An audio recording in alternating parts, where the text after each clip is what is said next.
Good morning everybody and welcome back to our channel. Today Chefy Pete's not here, so I'm handing the camera over to David, who's going to talk to us about cheese and other things. So without further ado, I'm going to hand the camera to David. Good. Oh, see. That's right, go back. Yeah. Doesn't look good. Hi, everyone. Morning. Susie's asked me to talk about cheese and cheese boards. This is a setup for a modern cheese board. You've got some nice bread, some nice grapes, real good butter, the tools for cutting it, and of course, your cheeses. A lot of cheeses, or the best cheeses, come from France and a lot from England.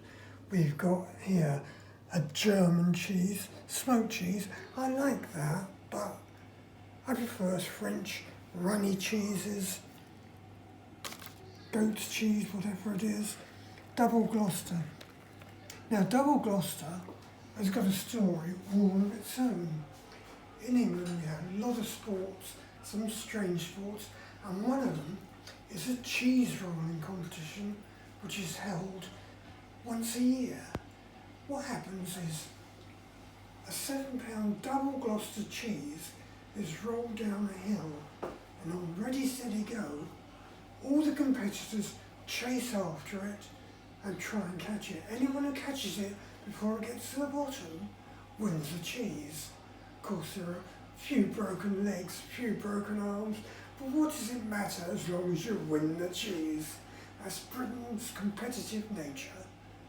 Now the cheese again, the cheese board, you like to have it with fresh figs, but I couldn't get any this time of year, so I found a tin of figs.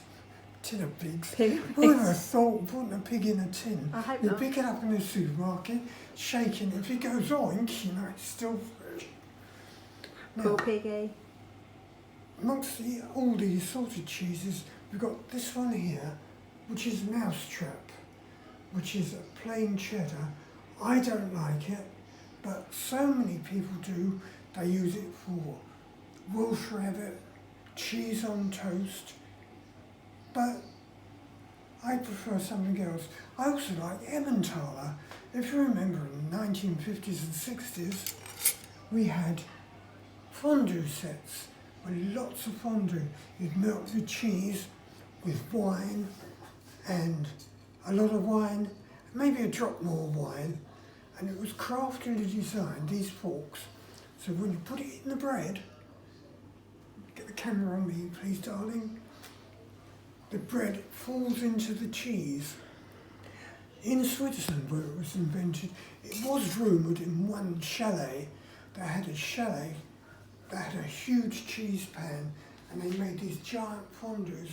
And one day, the chalet maid fell into the fondue.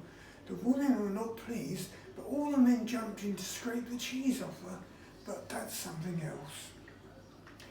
The other day, I was thinking of how I was going to set this out, and I had a thought.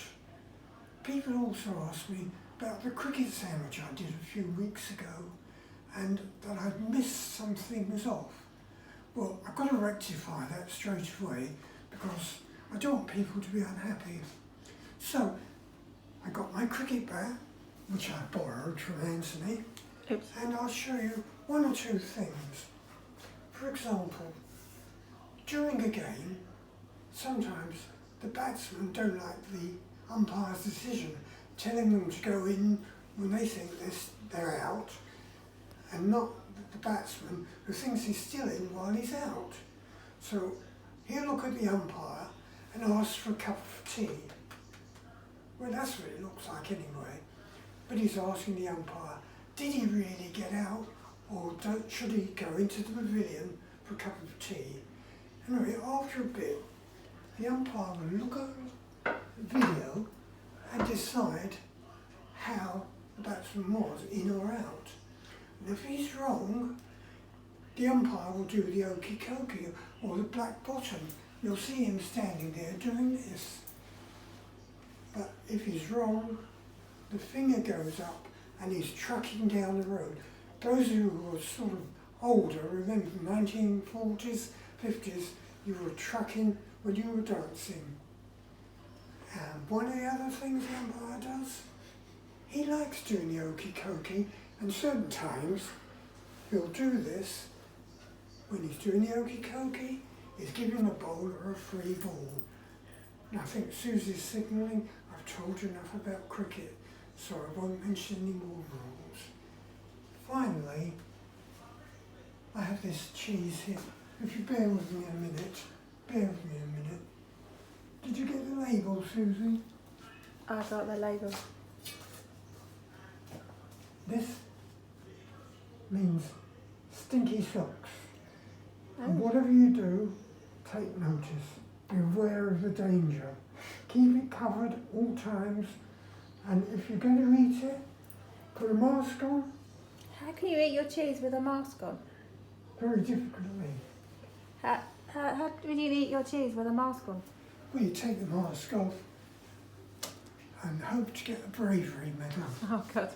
Anyway, with the cheeses, you can have the bread, biscuits, camera on me, or assortment of wines. You can have whites, reds, pinks, whatever takes your fancy. And don't get too pickled. Enjoy your cheese, whatever it is, and I'll hand the camera back to Susie.